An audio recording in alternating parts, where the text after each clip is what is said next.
Adelaide's 7 News Early Edition with Mike Smithson starts now. Hello and welcome to the 7 News Early Edition. The record books have been rewritten today, with Adelaide recording its coldest July morning since 1908. The temperature dropped to 0.6 of a degree in the city at 7:35, with frozen windscreens and frosty grass across the suburbs. It dropped below zero at Edinburgh.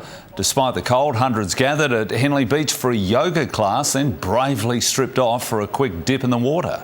So good, freezing, but so nice. It feels so refreshing to do this at 7 o'clock in the morning. As you would expect, like cold, like my body's going into shock, but like amazing, like invigorating. Sure is, but if you think it's been cold in town, it dropped to minus 3.4 in the Coonawarra.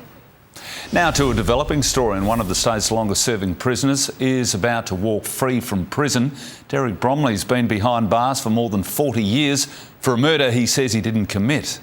The 68-year-old was sentenced to life in prison for the murder of Stephen DeCosa in 1984.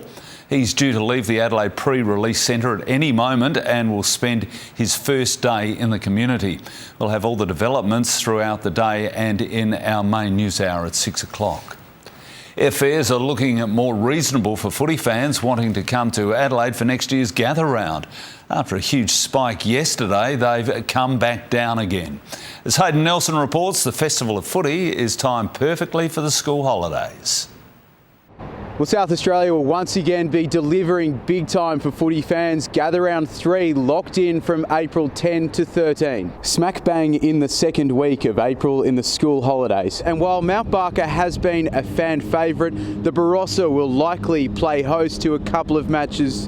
The $42 million Lindock Oval, the jewel in next year's Gather Round crown. Making the announcement at Adelaide Oval, AFL CEO Andrew Dillard and the Premier Peter Malinauskas revealing last year's Gather Round gave the state a $91 million economic kick. We achieved something that doesn't often happen, where the sequel was better than the original across all the metrics.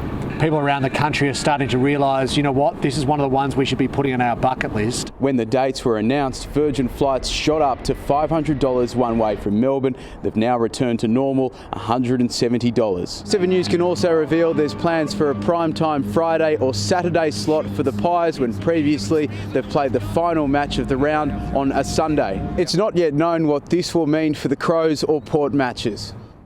The Health Minister is leading tributes to a hospital volunteer tragically killed on her way to a shift.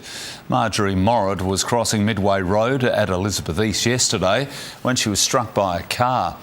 It was her 79th birthday. Her friends were going to surprise her with a cake at the Lyell McEwen Hospital. The great-grandmother is being remembered for her warm welcome and her sense of humour. Major crash police are investigating. A manhunt is underway for a group of teenagers who fled the scene of a fatal two-car crash in Melbourne's east. The collision claimed the life of an innocent driver. The group escaping on foot from an allegedly stolen car. Tegan Dolling reports. Witnesses have described the moment that they heard the two cars collide, saying that it sounded like an explosion, and they're outraged to now learn that it involved a stolen car packed with teenagers. The silver sedan was trying to make a right-hand turn when it was T-boned by a black SUV. That sedan crumpled. It landed inside Peter's front yard, smashing through a brick fence and wooden paling. Peter rushed to help, but there was little he could do. There was an almighty crash. It was already dark, and when I came out, the car was right here in the garden. Someone came from over the road where they'd stopped and said, "Just go inside. Someone's trapped in the car." There's nothing we can do at the moment.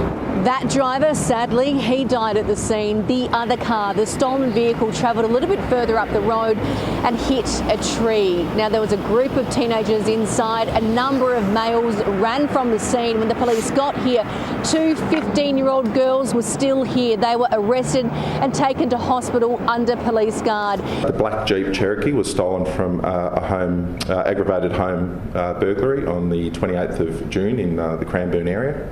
and it was since believed to be involved in several other offences, including some armed robs in the Ripponlea and Ormond areas over the last few days. It caused a major manhunt. The Air Wing, the police canine unit, all down here at the scene trying to find the males that ran off. This morning they were still looking for them as police continue to piece together exactly what happened. But I think it's fair to say that Melburnians were fearing something like this would happen because of the escalation in teen crime. In a second legal win for the former president in as many days, Donald Trump's sentencing in the hush money trial has now been delayed. It's all down to yesterday's shock US Supreme Court decision as the judge now weighs up the impact of the ruling. Miley Hogan reports. A New York judge has postponed the sentencing date of the hush money case to September 18, while the court weighs how the new presidential immunity ruling could impact on Trump's guilty verdict. The former president was convicted of 34 counts of falsifying business records in a case centred on a hush money payment made to adult film star Stormy Daniels. Yesterday's Supreme Court ruling found that presidents have broad immunity for official acts, but added that evidence cannot be used to prove alleged private criminal activity if that evidence is part of a president performing his official duties. Trump's lawyers argue prosecutors did just that, building part of their hush money case using evidence from his time in the White House. They've indicated they want the conviction tossed out. Meantime, Trump's political rival is struggling to move past his disastrous debate performance.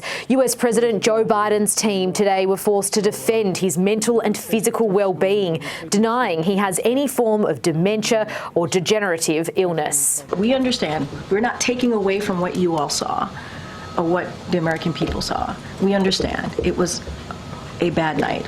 It is not uncommon for incumbents to have a bad night on their first debate. One elected Democrat has now gone public calling for the president to quit. Biden's team continues to maintain he has no intention of stepping aside, framing his debate failings as simply evidence of a bad night. A British neonatal nurse who's serving a life sentence in prison for murdering 7 babies and the attempted murder of 6 others has been found guilty of trying to kill a 7th newborn at a retrial. Lucy Letby was convicted for dislodging the girl's breathing tube and standing by watching as her blood oxygen levels fell. Family of the victim say while justice has been served, it doesn't take away their extreme hurt. In breaking news, e-commerce giant Booktopia has brought in voluntary administrators in a last-ditch attempt to keep the company alive. Shares were suspended from trading on the ASX last month after rounds of redundancies and 3 years of profit losses. In the past 18 months, it's sacked 90 workers. The online retailer will explore a restructure or sale. The Treasurer is dismissing the Coalition's new policy to crack down on bad supermarket behaviour. Jim Chalmers says the opposition's proposal to clamp down on price gouging and anti-competitive practices is divisive. This divestiture policy is the same kind of shambles that we've come to expect from Peter Dutton. Well, we've got to lift the penalties, and the government isn't giving a deterrent to the supermarkets. It's just business as usual for them. The former chair of the ACCC has backed the plan, saying it's similar to laws in the US and Britain. Deputy Opposition Leader Susan Lee is denying reports the plan to put supermarkets on notice has caused a split in the coalition. The federal government has taken the first step in enshrining its ambitious industrial agenda into law. Rob Scott reports. This is one of Labor's signature policies, the Made in Australia plan, designed to try to revive manufacturing in this country. $22 billion has been set aside over the next decade to invest in and help unlock private sector funds for industries considered critical for the transition to net zero, helping to boost Australia's manufacturing base and firm up economic resilience, or, as the Prime Minister puts it, turning Australia into a country that makes things here again. Under these laws, a national interest framework will be established overseeing which projects are funded. Any that do end up receiving taxpayer backing will have to satisfy several criteria, including creating secure, well-paid local jobs and strengthening supply chains. Our goal here is to power the future, not manufacture the past. Our strategy is to engage and invest, not retreat and protect. Our emphasis is on attracting private investment, not replacing it. to prosper from change, not just protect ourselves from it. To help make Australia a renewable energy superpower and an indispensable part of the global net zero economy. His big idea is to produce solar panels in this country when there's already a huge glut in China. I think there's these issues of demand and supply that not even Jim Chalmers can rewrite. Passing this legislation may be tough, with the Coalition and the Greens opposing a central element of the plan, the $14 billion in production tax incentives for green hydrogen and critical minerals, slamming those as handouts to billionaires. Retail spend has continued to rise despite the cost of living pressures. That story's next. Then Terror probe the chilling plans for another Sydney school attack. And no more cuddles, an iconic koala experience brought to an end.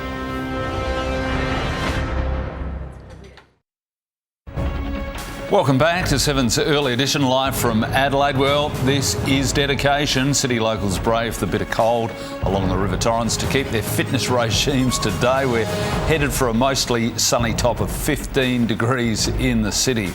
And in news just in, retail trade has risen by 0.6% in the month of June, according to the Bureau of Statistics. That was 1.7% higher compared to the same time last year. Retail, including footwear and clothing, saw one of the highest increases in turnover. Department stores posted the steepest fall. The teenage boy at the centre of a shocking Sydney University stabbing had allegedly been planning a terror attack at a school last year. Bill Hogan has more. Well, the 14-year-old was kept here at the Royal Prince Alfred Hospital overnight under police guard. Detectives are still waiting to speak with him over yesterday's sickening attack at Sydney University. The teenager is accused of stabbing a 22-year-old student in the neck with a kitchen knife while he was walking on campus. The boy, dressed in camouflage cadet clothing, has then boarded a bus before a bystander noticed he had a bleeding hand. He hopped off with him at the hospital, where he was discovered by police. His alleged victim suffered wounds to his neck. He's since been discharged from hospital. We've learned this teen once allegedly planned to carry out a Christchurch-style terror attack at a Sydney school last year. Those charges were dismissed on mental health grounds in February this year, and he underwent a de-radicalisation program. Police believe he has been heavily influenced by what they claim to be a salad bar of ideologies online, sparking debate this morning whether more needs to be done by parents and politicians. Whilst they might go through that program, they might get what they need whilst they're in the program. Some of our concerns that have always been raised is once they conclude that program, what monitoring are they given, what support are they given? Because it's essential if they fall back into that cycle, off we go again. The 14-year-old is waiting to undergo a mental health assessment before police take him to the Sydney Police Centre. It's unclear if or when he will be charged. At least 116 people, mostly women and children, have been killed in a stampede at a religious event in India. The deadly crash happened at a Hindu gathering of thousands of people in the country's north, where crowd capacity reached triple the permitted number. The death toll could soar, with more than 150 others taken to hospital. It's believed a dust storm at the end of a sermon sparked mass panic. And Jamaica is bracing for the full fury of Hurricane Beryl. At least 6 people have already been killed as the system barrels through the Caribbean. 90% of houses in St Vincent and the Grenadines have either been severely damaged or destroyed. It has left in its wake immense destruction, pain, suffering. The storm has been downgraded a notch to Category 4. Well, it's a tourist attraction that has been a hot ticket for some of the world's biggest names, but it's now being banned. Brisbane's Lone Pine Koala Sanctuary is stopping guests from cuddling a koala. Rosanna Kingson reports. The marsupials at the Lone Pine Koala Sanctuary in Brisbane are known for having met probably more celebrities and world leaders than our Prime Minister. People like Taylor Swift, Naomi Osaka, Obama and Vladimir Putin have all cuddled a koala here, just like many young Australians throughout their lives. However, the experience is now being phased out. Visitors no longer want to hold the koalas. Instead, they want more time with them and a more intimate experience. So we've decided as a company to stop offering holds We're very comfortable with that position. We started that yesterday. Instead, visitors have the opportunity for a koala moment where they can touch the koala, or a new experience from September called a koala close-up. The sanctuary says it's not about koala cuddles being out of fashion or cruel. It was simply feedback from visitors about what they wanted to see at the sanctuary. And we're not changing our offerings for our visitors based on any welfare concerns at all. There's always going to be people out there that disagree, but from our side, from the research that we've been a part of, we don't see any concerns with holding koalas at all. Koala cuddles are actually banned in other states and territories but remain legal here in Queensland, and even though Lone Pine Koala Sanctuary has phased them out, they are still an experience at many parks across the state. Come to Cleveland instead. Well, still to come on 7 News Sport with Tom Wilson as power coach Ken Hinkley makes a plea to fans ahead of Saturday's clash with the Bulldogs. And Alex de Minaur and Alexei Popyrin are making winning starts at Wimbledon. The highlights are next.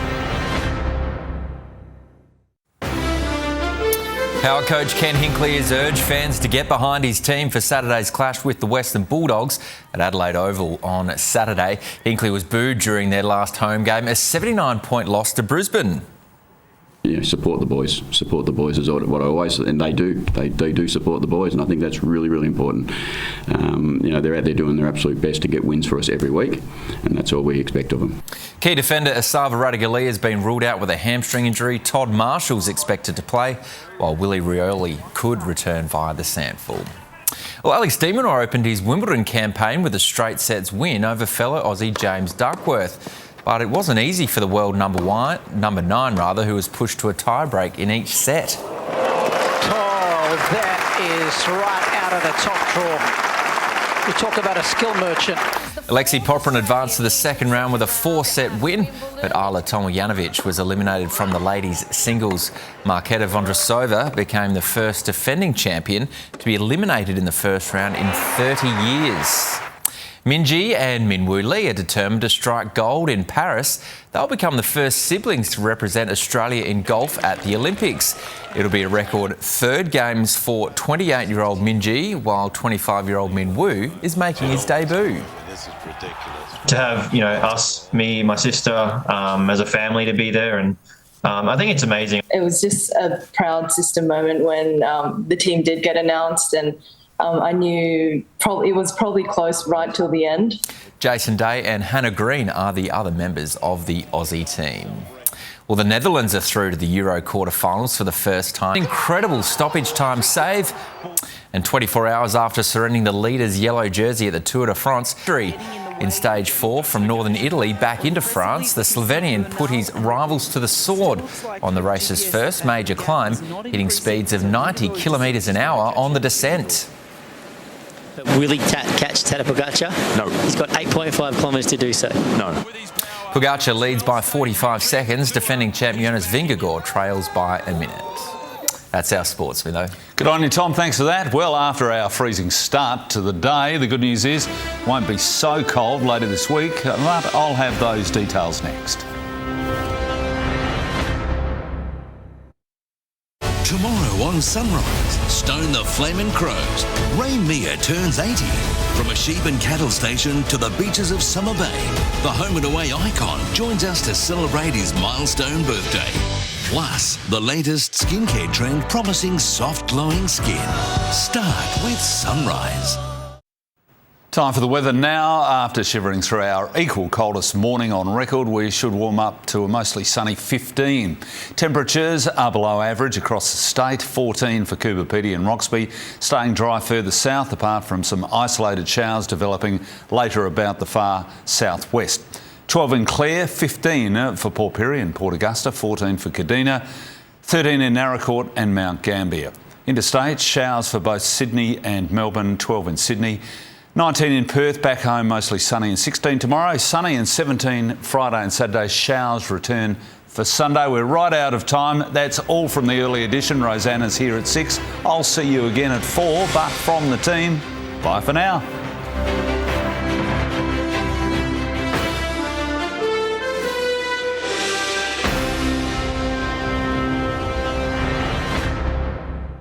This 7 News app will give you the news you want every minute of every day, including breaking news alerts. Download the 7 News app now.